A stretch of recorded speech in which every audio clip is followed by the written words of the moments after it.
നീ അങ്ങോട്ട് നോക്കി. സീക്രട്സ് ഉള്ളത് എനിക്കൊന്നുമില്ലെന്നറിയാം. പക്ഷെ എന്തൊക്കെയുണ്ട് അറിയാത്ത ഞാൻ നിന്നോടൊന്നും മറച്ചു വെച്ചിട്ടുണ്ട്. ഈസി ആയിട്ടൊരു ചോദ്യം ചോദിക്കാം. കഴിഞ്ഞ ആഴ്ച മുന്നേ അല്ലേ നമ്മൾ കണ്ടേ, അപ്പൊ ഈ ഒരാഴ്ച എങ്ങനെ ഉണ്ടായിരുന്നു? പൗലോസേട്ടൻ ഇങ്ങനെയാ, വലിയ തമാശക്കാരനാ. ഞാൻ കഴിഞ്ഞൊരു ഇന്റർവ്യൂവിൽ ബേസിൽ കണ്ണാടി വെച്ച് ചിരിച്ചോണ്ടിരിക്കുന്നുണ്ട്. അതിനുശേഷം അവന്റെ മാർക്കറ്റ് വാല്യൂ കൂടി. ആളുകളുടെ ഇടയിൽ വില മതിക്കാനകത്ത വിലയാ. തേങ്ങാക്കൊലയാ. എന്താ കുറച്ച് നേരമായില്ലോ തുടങ്ങിയിട്ട് ചൊറിയനെ. ഇത് തേങ്ങാക്കൊലയാ. എന്തുന്നാണ് ഇത് നിന്റെ അമ്മൂമ്മയുടെ പിന്നാലെ?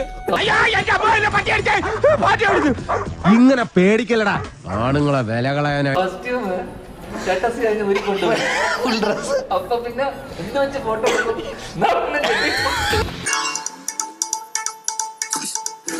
അണ്ണാ അണ്ണാ അണ്ണാ എന്തടാ ഒരു അണ്ടർവെയറെങ്കിലും തന്നിട്ട് പോണം. ആരുടെ ആയാലും മതി, വെളിയിറങ്ങാൻ നിവൃത്തിയില്ലെന്ന്. ഇപ്പൊ ആരുടെ ബോയ് ഫ്രണ്ടാ? സിംഗിൾ ആണ്. അതെന്താ സിംഗിൾ? എന്താ കല്യാണം കഴിക്കാത്ത? മണിക്കൂട്ടന്റെ കല്യാണമാണ് ഇപ്പൊ പല ആഭ്യന്തര പ്രശ്നമാണോ? സോഷ്യൽ മീഡിയ ഭയങ്കര വിഷയം. ശരിക്കും എന്താ പ്രശ്നം? ആഴ്ചയിലല്ല പ്രശ്നം, ഡെയിലി പ്രശ്നമാണ്. സമയമാകുമ്പോൾ നടന്നിരിക്കും എല്ലാത്തിനും. ഇപ്പൊ ഞാനെന്ന് പറഞ്ഞാൽ എന്റെ സിനിമയിൽ കോൺസെൻട്രേറ്റ് ചെയ്തോണ്ടിരിക്കുകയാണ്. 25 കൊല്ലം അടിപൊളി.